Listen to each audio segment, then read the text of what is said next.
सभी साथियों को मेरा नमस्कार। और आज हम नेट जेआरएफ पे लगी हुई एक नई कहानी के साथ। कहानी है ईदगाह और लेखक है मुंशी प्रेमचंद।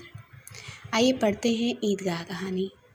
रमज़ान के पूरे 30 रोज़ों के बाद ईद आई है। कितना मनोहर, कितना सुहावना प्रभाव है। वृक्षों पर अजीब हरियाली है, खेतों में कुछ अजीब रौनक है, आसमान पर कुछ अजीब लालिमा है। आज का सूर्य देखो कितना प्यारा, कितना शीतल, यानी संसार को ईद की बधाइयाँ दे रहा है। गांव में कितनी हलचल है। ईदगाह जाने की तैयारियां हो रही हैं। किसी के कुर्ते में बटन नहीं है, पड़ोस के घर में सुई तागा लेने दौड़ा जा रहा है। किसी के जूते कड़े हो गए हैं, उनमें तेल डालने के लिए तेली के घर भागा जाता है। जल्दी जल्दी बैलों को पानी दे दें, ईदगाह से लौटते लौटते दोपहर हो जाएगी। 3 कोस का पैदल रास्ता, फिर सैकड़ों आदमियों से मिलना भेंटना, दोपहर के पहले लौटना असंभव है। लड़के सबसे ज़्यादा प्रसन्न है। किसी ने एक रोज़ा रखा है, वह भी दोपहर तक, किसी ने वह भी नहीं। लेकिन ईदगाह जाने की खुशी उनके हिस्से की चीज़ है। रोज़े बड़े बूढ़ों के लिए होंगे, इनके लिए तो ईद है। रोज़ ईद का नाम रटते थे, आज वह आ गई। अब जल्दी पड़ी है कि लोग ईदगाह क्यों नहीं चलते। इन्हें गृहस्थी चिंताओं से क्या प्रयोजन। सेवैयों के लिए दूध और शक्कर घर में है या नहीं, इनकी बला से। ये तो सेवैयाँ खाएंगे। वह क्या जाने कि अब्बाजान क्यों बदहवास चौधरी कायम अली के घर दौड़े जा रहे हैं। उन्हें क्या खबर कि चौधरी आंखें बदल ले तो यह सारी ईद मुहर्रम हो जाएगी। उनकी अपनी जेबों में तो कुबेर का धन भरा हुआ है। बार बार जेब से अपना खजाना निकाल कर गिनते हैं और खुश होकर फिर रख लेते हैं। महमूद गिनता है, 1 2 10 12, उसके पास 12 पैसे हैं। मोहसिन के पास 1 2 3 8 9 15 पैसे हैं। इन्हीं अनगिनत पैसों में अनगिनती चीज़ लाएंगे, खिलौने, मिठाइयाँ, बिगुल, गेंद और जाने क्या क्या। और सबसे ज़्यादा प्रसन्न है हामिद। वह 4-5 साल का गरीब सूरत दुबला पतला लड़का, जिसका बाप गत वर्ष हैजे की भेंट हो गया और माँ न जाने क्यों पीली होती होती एक दिन मर गई। किसी को पता क्या बीमारी है, कहते तो कौन सुनने वाला था। दिल पर जो कुछ बीतती थी वह दिल में ही सहती थी, और जब न सहा गया तो संसार से विदा हो गई। अब हामिद अपनी बूढ़ी दादी अमीना की गोद में सोता है और उतना ही प्रसन्न है। उसके अब्बाजान रुपए कमाने गए हैं, बहुत सी थैलियाँ लेकर आएंगे। अम्मी जान अल्लाह मियाँ के घर से उनके लिए बड़ी अच्छी अच्छी चीज़ें लाने गई हैं, इसलिए हामिद प्रसन्न है। आशा तो बड़ी चीज़ है, और फिर बच्चों की आशा। उनकी कल्पना तो राई का पर्वत बना लेती हैं। हामिद के पाँव में जूते नहीं हैं, सिर पर एक पुरानी धुरानी टोपी है जिसका गोटा काला पड़ गया है। फिर भी वह प्रसन्न है। जब उसके अब्बाजान थैलियाँ और अम्मीजान नियमतें लेकर आएंगी तो वह दिल से अरमान निकाल लेगा। तब देखेगा मोहसिन, नूरे और सम्मी कहाँ से उतने पैसे निकालेंगे। अभागिन अमीना अपनी कोठरी में बैठी रो रही थी। आज दिन का दिन उसके घर में दाना नहीं था। आज आबिद होता तो क्या इसी तरह ईद आती और चली जाती। इस अंधकार और निराशा में वह डूबी जा रही है। किसने बुलाया था इस निगोड़ी ईद को। इस घर में उसका काम नहीं, लेकिन हामिद, उसे किसी के मरने जीने से क्या मतलब। उसके अंदर प्रकाश है, बाहर आशा। विपत्ति अपना सारा दल बदल लेकर आए, हामिद की आनंद भरी चितवन उसका विध्वंस कर देगी। हामिद भीतर जाकर दादी से कहता है, तुम डरना नहीं अम्मा, मैं सबसे पहले आऊँगा, बिल्कुल न डरना। अमीना का दिल कचोट रहा है। गांव के बच्चे अपने अपने बाप के साथ जा रहे हैं। हामिद का बाप अमीना के सिवा और कौन है। उसे कैसे अकेले में ले जाने दें। उस भीड़ भाड़ से बच्चा कहीं खो जाए तो नहीं, अमीना उसे यूँ न जाने देगी। नन्ही सी जान, 3 कोस कैसे चलेगा, कैसे। पैर में छाले पड़ जाएंगे, जूते भी तो नहीं हैं। वह थोड़ी थोड़ी दूर पर उसे गोद में ले लेती, लेकिन यहाँ सेवैयाँ कौन पकाएगा। पैसे होते तो लौटते लौटते सब सामग्री जमा करके चटपट बना लेती। यहाँ तो घंटों चीज़ें जमा करते लगेंगे। मांगे का भी भरोसा तो ठहरा। उस दिन फहीमन के कपड़े सिले थे, 8 आने पैसे मिले थे। उन अठन्नी को ईमान की तरह बचाती चली आती थी इसी ईद के लिए, लेकिन कल ग्वालन सिर पर सवार हो गई तो क्या करती। हामिद के लिए कुछ नहीं है तो 2 पैसे का दूध तो चाहिए ही। अब तो कुल 2 आने पैसे बच रहे हैं। 3 पैसे हामिद की जेब में, 5 अमीना के बटुए में। यही तो विसात है और ईद का त्यौहार। अल्लाह ही बेड़ा पार लगाए। धोबन और नाइन और मेहतरानी और चूड़ी हारिन सभी तो आएंगी। सभी को सेवैयाँ चाहिए और थोड़ा किसी को आँखों नहीं लगता। किसकी से मुँह चुराएगी? और मुँह क्यों चुराए? साल भर का त्यौहार है, ज़िंदगी खैरियत से रहे, उनकी तकदीर भी तो उसी के साथ है। बच्चों को खुदा सलामत रखे तो दिन भी कट जाएंगे। गांव से मेला चला और बच्चों के साथ हामिद भी जा रहा था। कभी सब के सब दौड़कर आगे निकल जाते, फिर किसी पेड़ के नीचे खड़े होकर साथ वालों का इंतज़ार करते। यह लोग क्यों इतने धीरे धीरे चल रहे हैं? हामिद के पैरों में तो जैसे पर लग गए हैं। वह कभी थक सकता है? शहर का दामन आ गया। सड़क के दोनों ओर अमीरों के बगीचे हैं। पक्की चारह दीवारी बनी हुई है। पेड़ों में आम और लीचियां लगी हुई हैं। कभी कभी कोई लड़का कंकड़ी उठाकर आम पर निशाना लगाता है। माली अंदर से गाली देता हुआ निकलता है। लड़के वहाँ से एक फलांग पर हैं, खूब हंस रहे हैं। माली को कैसा उल्लू बनाया है? बड़ी बड़ी इमारतें आने लगी। यह अदालत है, यह कॉलेज है, यह क्लब है। इतने बड़े कॉलेज में कितने लड़के पढ़ते होंगे? सब लड़के नहीं हैं जी, बड़े बड़े आदमी हैं। सच, उनकी बड़ी बड़ी मूछें हैं। इतने बड़े हो गए, अभी तक पढ़ने जाते हैं। न जाने कब तक पढ़ेंगे और क्या करेंगे इतना पढ़कर। हामिद के मदरसे में 2-3 बड़े बड़े लड़के हैं, बिल्कुल 3 कौड़ी के। रोज़ मार खाते हैं, काम से जी चुराने वाले। इस जगह भी उसी तरह के लोग होंगे और क्या। क्लब घर में जादू होता है। सुना है यहाँ मुर्दों की खोपड़ियाँ दौड़ती हैं और बड़े बड़े तमाशे होते हैं, पर किसी को अंदर नहीं जाने देते। और वहाँ शाम को साहब लोग खेलते हैं, बड़े बड़े आदमी खेलते हैं, मूँछों दाढ़ी वाले। और मैमें भी खेलती हैं। सच, हमारी अम्मा को यह दे दो, क्या नाम है, बैट, तो उसे पकड़ ही न सके, घुमाते ही लुढ़क जाए। महमूद ने कहा। हमारी अम्मी जान का तो हाथ कांपने लगे। अल्लाह कसम। मोहसिन बोला, चलो, मनो आटा पीस डालती है, जरा सा बैट पकड़ लेंगी तो हाथ कांपने लगेंगे। सैकड़ों घड़े पानी रोज़ निकालती हैं। 5 घड़े तो तेरी भैंस पी जाती है। किसी मैम को 1 घड़ा पानी भरना पड़े तो आँखों तक अंधेरी आ जाए। महमूद, लेकिन दौड़ती तो नहीं, उछल कूद तो नहीं सकती। मोहसिन, हाँ, उछल कूद तो नहीं सकती, लेकिन उस दिन मेरी गाय खुल गई थी और चौधरी के खेत में जा पड़ी थी। अम्मा इतना तेज़ दौड़ी कि मैं उन्हें न पा सका। सच। आगे चले। हलवाइयों की दुकानें शुरू हुई। आज खूब सजी हुई थी। इतनी मिठाइयाँ कौन खाता? देखो ना, एक एक दुकान पर मनो होंगी। सुना है रात को जिन्नात आकर खरीद ले जाते हैं। अब्बा कहते थे कि आधी रात को एक आदमी हर दुकान पर जाता है और जितना माल बचा होता है वह तुलवा लेता है और सचमुच के रुपए देता है, बिल्कुल ऐसे ही रुपए। हामिद को यकीन न आया। ऐसे रुपए जिन्नात को कहाँ से मिल जाएंगी? मोहसिन ने कहा, जिन्नात को रुपए की क्या कमी? जिस खजाने में चाहे चले जाएं, लोहे के दरवाजे तक उन्हें नहीं रोक सकते। जनाब, आप हैं कि आप किस फेर में हैं? हीरे जवाहरात तक उसके पास रहते हैं। जिससे खुश हो गए उसे टोकरों जवाहरात दे दिए। अभी यहीं बैठे हैं, 5 मिनट में कलकत्ता पहुंच जाए। हामिद ने फिर पूछा, जिन्नात बहुत बड़े होते हैं? जिन्नात बहुत बड़े होते हैं। मोहसिन, एक एक सिर आसमान के बराबर होता है जी। जमीन पर खड़ा हो जाए तो उसका सिर आसमान से जा लगे, मगर चाहे तो एक लोटे में घुस जाए। हामिद, लोग उन्हें कैसे खुश करते होंगे? कोई मुझे यह मंत्र बता दे तो एक जिन्नात को खुश कर लूँ। मोहसिन, अब यह तो न जानता, लेकिन चौधरी साहब के काबू में बहुत से जिन्नात हैं। कोई चीज़ चोरी हो जाए, चौधरी साहब उसका पता लगा देंगे और चोर का नाम बता देंगे। जुमराती का बछवा उस दिन खो गया था। 3 दिन हैरान हुए, कहीं न मिला। तब झक मारकर चौधरी के पास गए। चौधरी ने तुरंत बता दिया, मवेशी खाने में है, और वहीं मिला। जिन्नात आकर उन्हें सारे जहान की खबर दे जाते हैं। अब उनकी समझ में आ गया कि चौधरी के पास क्यों इतना धन है और क्यों उनका इतना सम्मान है।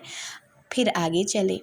यह पुलिस लाइन है, यहीं सब कांस्टेबल कवायद करते हैं। रैटन 5 हो, रात को बेचारे घूम घूम कर पहरा देते हैं, नहीं चोरियां हो जाए। मोहसिन ने प्रतिवाद किया, यह कांस्टेबल पहरा देते हैं तभी तुम बहुत जानते हो अजी हजरत, यह चोरी करते हैं। शहर के जितने चोर डाकू हैं सब इनके मोहल्ले में जाकर जागते रहो पुकारते हैं, तभी इन लोगों के पास इतने रुपए आते हैं। मेरे मामू एक थाने में कांस्टेबल हैं, बरस रुपया महीना पाते हैं, लेकिन 50 रुपये घर भेजते हैं। अल्लाह कसम, मैंने एक बार पूछा था कि मामू आप इतने रुपए कहाँ से पाते हैं? हंसकर कहने लगे, बेटा अल्लाह देता है। फिर आप ही बोलें, हम लोग चाहे तो एक दिन में लाखों मार लाएं, हम तो इतना ही लेते हैं जितने में अपनी बदनामी न हो और नौकरी न चली जाए। हामिद ने पूछा, यह लोग चोरी करवाते हैं तो कोई इन्हें पकड़ता नहीं? मोहसिन उसकी नादानी पर दया दिखाकर बोला, अरे पागल, इन्हें कौन पकड़ेगा? पकड़ने वाले तो यह लोग खुद हैं, लेकिन अल्लाह इन्हें सज़ा भी खूब देता है। हराम का माल हराम में जाता है। थोड़े ही दिन हुए मामू के घर में आग लग गई, सारी लेई पूंजी जल गई, एक बर्तन तक न बचा। कई दिन पेड़ के नीचे सोए, अल्लाह कसम पेड़ के नीचे। फिर जाने कहाँ से 100 कर्ज लाए तो बर्तन भाड़े आए। हामिद, 100 तो 50 से ज़्यादा होते हैं ना? कहाँ 50, कहाँ 100? 50 एक थैली भर होता है, 7 तो 2 थैलियों में भी ना आए। अब बस्ती घनी होने लगी, ईदगाह जाने वालों की टोलियाँ नज़र आने लगी, एक से एक भड़कीले वस्त्र पहने हुए, कोई इक्के तागे पर सवार, कोई मोटर पर, सभी इत्र में बसे, सभी के दिलों में उमंग। ग्रामीणों का यह छोटा सा दल अपनी विपन्नता से बेखबर संतोष और धैर्य में मगन चला जा रहा था। बच्चों के लिए नगर की सभी चीज़ें अनोखी थी, जिस चीज़ की ओर ताकते ताकते ही रह जाते और पीछे से हॉर्न की आवाज़ होने पर भी न चेतते। हामिद तो मोटर के नीचे जाते जाते बचा। सहसा ईदगाह नजर आई। ऊपर इमली के घने वृक्षों की छाया है, नीचे पक्का फर्श है जिस पर जाजम बिछा हुआ है और रोजेदारों की पंक्तियां एक के पीछे एक न जाने कहाँ तक चली गई हैं, पक्की जगत के नीचे तक जहाँ जाजम भी नहीं है। नए आने वाले आकर पीछे की कतार में खड़े हो जाते हैं, आगे जगह नहीं है। यहाँ कोई धन और पद नहीं देखता, इस्लाम की निगाह में सब बराबर हैं। इन ग्रामीणों ने भी वजू किया और पिछली पंक्ति में खड़े हो गए। कितना सुंदर संचालन है, कितनी सुंदर व्यवस्था।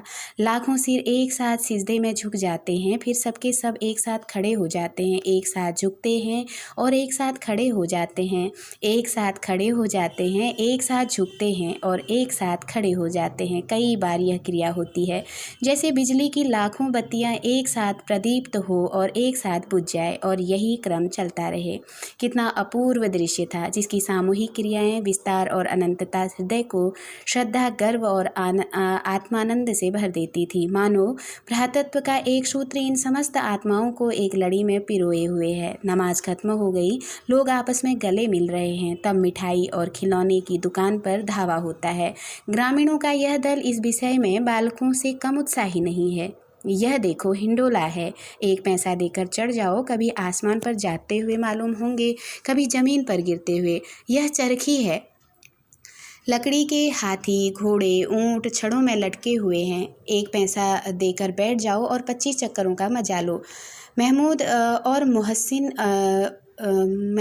मोहसिन और नूरे और सम्मी इन घोड़ों और ऊँटों पर बैठते हैं। हामिद दूर खड़ा है, 3 ही पैसे तो उसके पास हैं, अपने कोस का 1/3 जरा सा चक्कर खाने के लिए नहीं दे सकता। सब चरखियों से उतरते हैं, सब खिलौने लेंगे। उधर दुकानों की कतार लगी हुई है, तरह तरह के खिलौने हैं, सिपाही और गुजरिया, राज और वकी, भिस्ती और धोबिन और साधु। वाह कितने सुंदर खिलौने हैं, अब बोलना ही चाहते हैं। महमूद सिपाही लेता है, खाकी वर्दी और लाल पगड़ी वाला, कंधे पर बंदूक रखे हुए, मालूम होता है अभी कवायद किए चला आ रहा है। मोहसिन को भिस्ती पसंद आया, कमर झुकी हुई है, ऊपर मसक रखे हुए है, मसक का मुंह एक हाथ से पकड़े हुए है, कितना प्रसन्न है, शायद कोई गीत गा रहा है, बस मसक से पानी उड़ेलना चाहता है। नूरे को वकील से प्रेम है, कैसी विद्वता है उसके मुख पर, काला चोगा, नीचे सफ़ेद अचकन के सामने की जेब में घड़ी, सुनहरी जंजीर, एक हाथ में कानून का पोथा लिए हुए, मालूम होता है अभी किसी अदालत से जिरह या बहस किए चला आ रहे हैं। यह सब 2-2 पैसे के खिलौने हैं। हामिद के पास कुल 3 पैसे हैं, इतने महंगे खिलौने वह कैसे ले? खिलौना कहीं हाथ से छूट पड़े तो चूर चूर हो जाए, जरा पानी पड़े तो सारा रंग घुल जाए, ऐसे खिलौने लेकर वह क्या करेगा, किस काम के? मोहसिन कहता है मेरा भिश्ती रोज़ पानी दे जाएगा सांझ सवेरे। महमूद मेरा सिपाही घर का पहरा देगा। कोई चोर आएगा तो फ़ौरन बंदूक से फैर कर देगा। नूरे बोला। और मेरा वकील खुद मुकदमा लड़ेगा। सम्मी। और मेरी धोबिन रोज़ कपड़े धोएगी। हामिद खिलौने की निंदा करता है। मिट्टी ही के तो हैं, गिरे तो चकनाचूर हो जाएं। लेकिन ललचाई हुई आंखों से खिलौनों को देख रहा और चाहता है कि जरा देर के लिए उन्हें हाथ में ले ले। उसके हाथ अनायास ही लपकते हैं और लेकिन लड़के इतने त्यागी नहीं होते हैं, विशेषकर जब अभी नया शौक है। हामिद ललचता रह जाता है। खिलौने के बाद मिठाइयाँ आती हैं। किसी ने रेवड़ियाँ ली हैं, किसी ने गुलाब जामुन, किसी ने सोहन हलवा। मज़े से खा रहे हैं। हामिद बिरादरी से पृथक है। अभागे के पास 3 पैसे हैं, क्यों नहीं कुछ लेकर खाता? ललचाई आंखों से सबकी ओर देखता है। मोहसिन कहता है हामिद रेवड़ी ले जा, कितनी खुशबूदार हैं। हामिद को संदेह हुआ ये केवल क्रूर विनोद है। मोहसिन इतना उदार नहीं है, लेकिन वह जानकर भी उसके पास जाता है। मोहसिन दोनों से एक रेवड़ी निकालकर हामिद की ओर बढ़ाता है। हामिद हाथ फैलाता है। मोहसिन रेवड़ी अपने मुख में रख लेता है। महमूद, नूरे और सम्मी खूब तालियां बजा बजा कर हंसते हैं। हामिद खिसिया जाता है। मोहसिन, अच्छा अब की ज़रूर देंगे हामिद, अल्लाह कसम ले जा। हामिद, रखे रहो, क्या मेरे पास पैसे नहीं हैं? सम्मी, 3 ही पैसे तो हैं, 3 पैसे में क्या क्या लोगे? महमूद, हमसे गुलाब जामुन ले जाओ हामिद। मोहसिन बदमाश है। हामिद, मिठाई कौन बड़ी नेमत है, किताब में इसकी कितनी बुराइयां लिखी हैं। मोहसिन, लेकिन दिल में कह रहे होगे कि मिले तो खा लें, अपने पैसे क्यों नहीं निकालते? महमूद, इसे समझते हो, इसकी चालाकी है। जब हमारे सारे पैसे खर्च हो जाएंगे तो हमें ललचा कर खाएगा। मिठाइयों के बाद कुछ दुकानें लोहे की चीज़ों की, कुछ गिलट की और कुछ नकली गहनों की आई। लड़कों के लिए यहाँ कोई आकर्षण न था। वे सब आगे बढ़ जाते हैं। हामिद लोहे की दुकान पर रुक जाता है। कई चिमटे रखे हुए थे। उसे ख्याल आया दादी के पास चिमटा नहीं है। तवे से रोटियां उतारती हैं तो हाथ जल जाता है। अगर वह चिमटा ले जाकर दादी को दे दें तो वह कितना प्रसन्न होगी। फिर उसकी उंगलियां कभी न जलेंगी। घर में एक काम की चीज़ हो जाएगी। खिलौने से क्या फ़ायदा, व्यर्थ में पैसे खराब होते हैं। जरा देर ही तो खुशी होती है, फिर तो खिलौनों को कोई आँख उठाकर नहीं देखता। यह तो घर पहुँचते पहुँचते टूट फूट बराबर हो जाएंगे। चिमटा कितने काम की चीज़ है। रोटियाँ तवे से उतार लो, चूल्हे में सेंक लो। कोई आग मांगने आए तो चटपट चूल्हे से आग निकाल कर उसे दे दो। अम्मा बेचारी को कहाँ फुर्सत है कि बाजार आए और इतने पैसे ही कहाँ मिलते हैं, रोज़ हाथ जला लेती हैं। हामिद के साथी आगे बढ़ गए हैं। सबील पर सबके सब शरबत पी रहे हैं। देखो सब कितने लालची हैं। इतनी मिठाइयाँ ली, मुझे किसी ने एक भी न दी। उस पर कहते हैं मेरे साथ खेलो, मेरा यह काम करो। अगर किसी ने कोई काम करने को कहा तो पूछूंगा, खाए मिठाइयाँ आप, मुंह सड़ेगा, फोड़े फुंसियाँ निकलेगी, आपकी जबान चटोरी हो जाएगी। तब घर से पैसे चुराएंगे और मार खाएंगे। किताब में झूठी बातें थोड़ी ही लिखी हैं। मेरी जबान क्यों खराब होगी? अम्मा चिमटा देखते ही दौड़ कर मेरे हाथ से ले लेंगी और कहेंगी मेरा बच्चा अम्मा के लिए चिमटा लाया है, कितना अच्छा लड़का है। इन लोगों के खिलौने पर कौन इन्हें दुआएं देगा? बड़ों की दुआएं सीधे अल्लाह के दरबार में पहुंचती हैं और तुरंत सुनी जाती हैं। मैं भी इनसे मिजाज क्यों सहूं? मैं गरीब सही, किसी से कुछ मांगने तो नहीं जाते। आखिर अब्बाजान कभी न कभी आएंगे, अम्मा भी आएंगी ही। फिर इन लोगों से पूछूंगा कितने खिलौने लोगे। एक एक को कटोरियाँ खिलौने दूं और दिखा दूं कि दोस्तों के साथ इस तरह का सलूक किया जाता है। यह नहीं कि एक पैसे की रेवड़ियाँ ली तो चिढ़ा कर खाने लगे। सबके सब हंसेंगे कि हामिद ने चिमटा लिया है। हंसे मेरी बला से। उसने दुकानदार से पूछा यह चिमटा कितने का है? दुकानदार ने उसकी ओर देखा और कोई आदमी साथ न देखकर कहा तुम्हारे काम का नहीं है जी, बिकाऊ है कि नहीं? बिकाऊ क्यों नहीं है? और यहाँ क्यों लाद लाए हो? तो बताते क्यों नहीं कि क्या पैसे का है? 6 पैसे लगेंगे। हामिद का दिल बैठ गया। ठीक ठीक 5 पैसे लगेंगे, लेना हो तो लो, नहीं चलते बनो। हामिद ने कलेजा मजबूत करके कहा, 3 पैसे लोगे? यह कहता हुआ वह आगे बढ़ गया कि दुकानदार की घुड़कियाँ न सुने, लेकिन दुकानदार ने घुड़कियाँ नहीं दी, बुलाकर चिमटा दे दिया। हामिद ने उसे इस तरह कंधे पर रखा मानो बंदूक है और शान से अकड़ता हुआ संगियों के पास आया। जरा सुने, सबके सब क्या क्या आलोचनाएं करते हैं। मोहसिन ने हंसकर कहा, यह चिमटा क्यों लाया पगली, इसे क्या करेगा? हामिद ने चिमटे को जमीन पर पटक कर कहा, जरा अपना भिश्ती जमीन पर गिरा दो, सारी पसलियाँ टूट चूर चूर हो जाएं बचा की। महमूद बोला, तो यह चिमटा कोई खिलौना है? हामिद, खिलौना क्यों नहीं है, अभी कंधे पर रखा बंदूक हो गई, हाथ में ले लिया फकीरों का चिमटा हो गया। चाहूँ तो इससे मंजीरे का काम ले सकता हूँ। एक चिमटा जमा दूँ तो तुम लोगों के सारे खिलौनों की जान निकल जाए। तुम्हारे खिलौने कितना ही जोर लगाएं, मेरे चिमटे का बाल बांका भी नहीं कर सकते।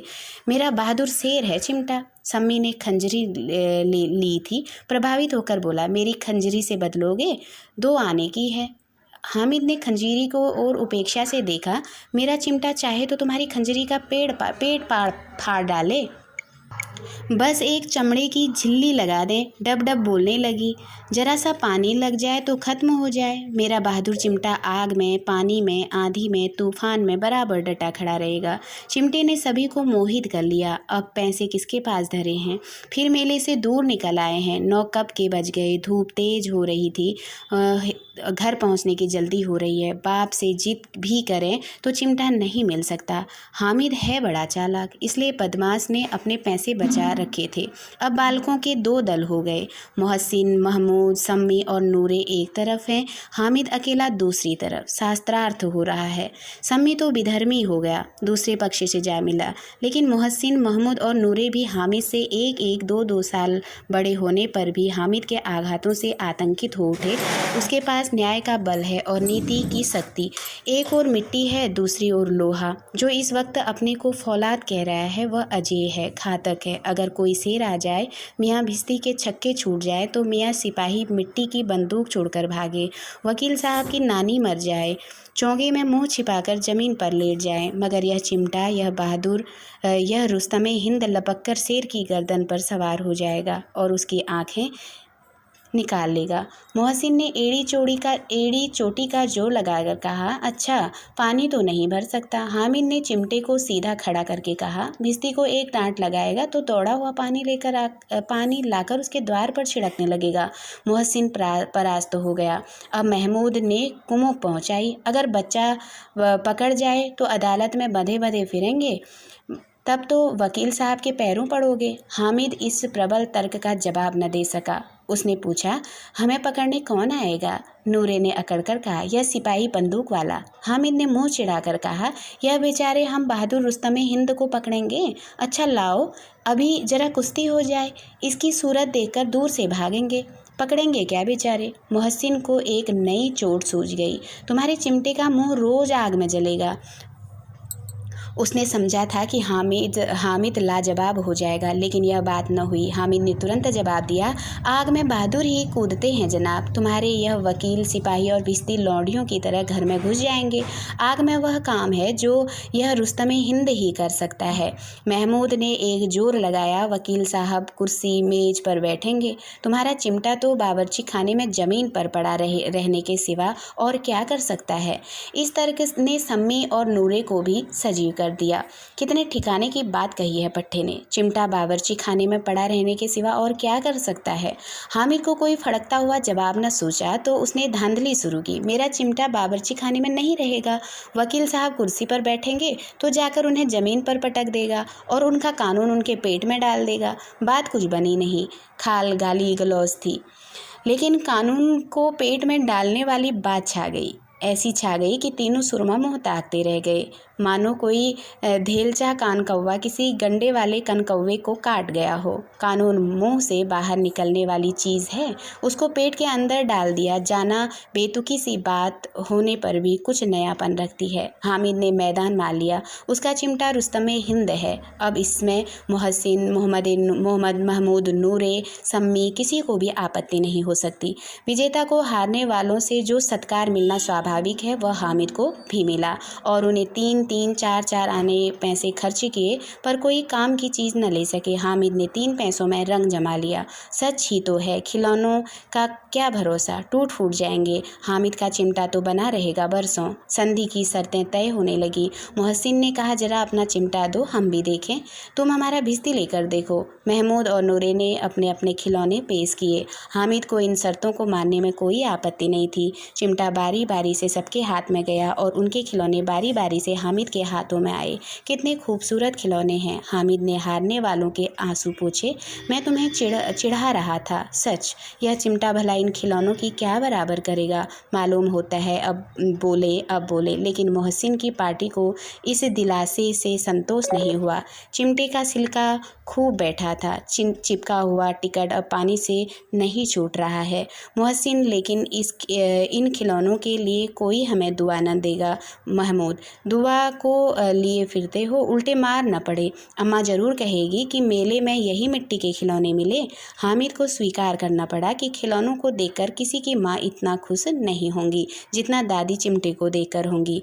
3 पैसों ही में तो उसे सब कुछ करना था और उन पैसों के इस उपाय पर पछतावे की बिल्कुल ज़रूरत न थी। फिर अब तो चिमटा रुस्तमे हिंद है और सभी खिलौनों का बादशाह। रास्ते में महमूद को भूख लगी। उसके बाप ने केले खाने को दिए। महमूद ने केवल हामिद को साझी बनाया। उसके अन्य मित्र मुँह ताकते रह गए।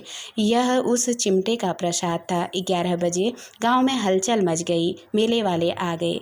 मोहसिन की छोटी बहन दौड़कर भिश्ती उसके हाथ से छीन लिया और मारे खुशी के जा उछली तो मियाँ भिश्ती नीचे आ गए और सुरलोक सिधारे। इस पर भाई बहन में मारपीट हुई।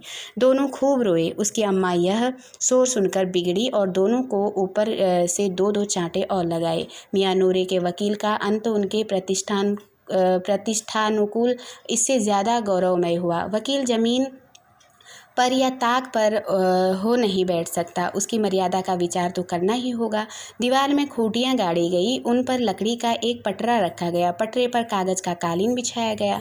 वकील साहब राजा भोज की भांति सिंहासन पर विराजे। नूरे ने उन्हें पंखा झलना शुरू किया। अदालतों में खर की टट्टियाँ और बिजली के पंखे रहते हैं, क्या यहाँ मामूली पंखा भी न हो? कानून की गर्मी दिमाग पर चढ़ जाएगी कि नहीं। बांस का पंखा आया और नूरे हवा करने लगे। मालूम नहीं पंखे की हवा से या पंखे की चोट से वकील साहब स्वर्गलोक से मृत्युलोक में आ रहे और उनका माटी का चोला माटी में मिल गया। फिर बड़े जोर शोर से मातम हुआ और वकील साहब की अस्थि घोड़े पर डाल दी गई। अब रहा महमूद का सिपाही। उसे चटपट गांव का पहरा देने का चार्ज मिल गया। लेकिन पुलिस का सिपाही कोई साधारण व्यक्ति तो नहीं जो अपने पैरों चले। वह पालकी पर चलेगा। एक टोकरी आई। उसमें कुछ लाल रंग के फटे पुराने चिथड़े बिछाए गए जिसमें सिपाही साहब आराम से लेटे। नूरे ने यह टोकरी उठाई और अपने द्वार का चक्कर लगाने लगे। उनके दोनों छोटे भाई सिपाही की तरह छूने वाले जागते रहो पुकारते चलते रहे। मगर रात तो अंधेरी होने लगी। नूरे को ठोकर लग जाती है। टोकरी उसके हाथ से छूटकर गिर पड़ती है और मियाँ सिपाही अपनी बंदूक लिए ज़मीन पर आ जाते हैं और उनकी एक टांग में विकार आ जाता है। महमूद को आज ज्ञात हुआ कि वह अच्छा डॉक्टर है। उसको ऐसा मरहम मिल गया कि जिससे वह टूटी टांग को आनन फानन जोड़ सकता है। केवल गूलर का दूध चाहिए। गूलर का दूध आता है, टांग जवाब दे देती है। शल्य क्रिया असफल हुई तब उसकी दूसरी टांग भी तोड़ दी जाती है। अब कम से कम एक जगह आराम से बैठ तो सकता है। एक टांग से तो न चल सकता था न बैठ सकता था। अब वह सिपाही सन्यासी हो गया है। अब अपनी जगह पर बैठा बैठा पहरा देता है। कभी कभी देवता भी बन जाता है। उसके सिर का झालरदार साफा खुरच दिया गया है। अब उसका जितना रूपांतरण चाहो कर सकते हो। कभी कभी तो उसके बाट का काम भी लिया जाता है। अब मियाँ हामिद का हाल सुनिए। अमीना उसकी आवाज़ सुनते ही दौड़ी और उसे गोद में उठाकर प्यार करने लगी। सहसा उसके हाथ में चिमटा देखकर वह चौंकी। यह चिमटा कहाँ था? मैंने मेले से लिया है। कै पैसे में? 3 पैसे दिए। अमीना ने छाती पीट ली। यह कैसा बेसमझ लड़का है कि दोपहर हुआ, कुछ खाया न पिया, लाया क्या चिमटा। सारे मेले में तुझे और कोई चीज़ न मिली जो यह लोहे का चिमटा उठा लाया। हामिद ने अपराधी भाव से कहा, तुम्हारी उंगलियां तवे से जल जाती थी, इसलिए मैंने इसे लिया। बुढ़िया का क्रोध तुरंत स्नेह में बदल गया, और स्नेह भी वह नहीं जो प्रगल्भ होता है और अपनी सारी कसक शब्दों में बिखेर देता है। यह मूक स्नेह था, खूब ठोस, रस और स्वाद से भरा हुआ।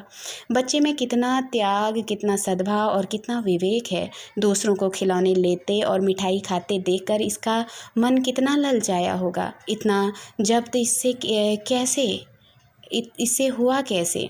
वहाँ भी इसे अपनी बुढ़िया दादी की याद बनी रही। अमीना का मन गदगद हो गया। और अब एक बड़ी विचित्र बात हुई, हामिद के इस चिमटे से भी विचित्र।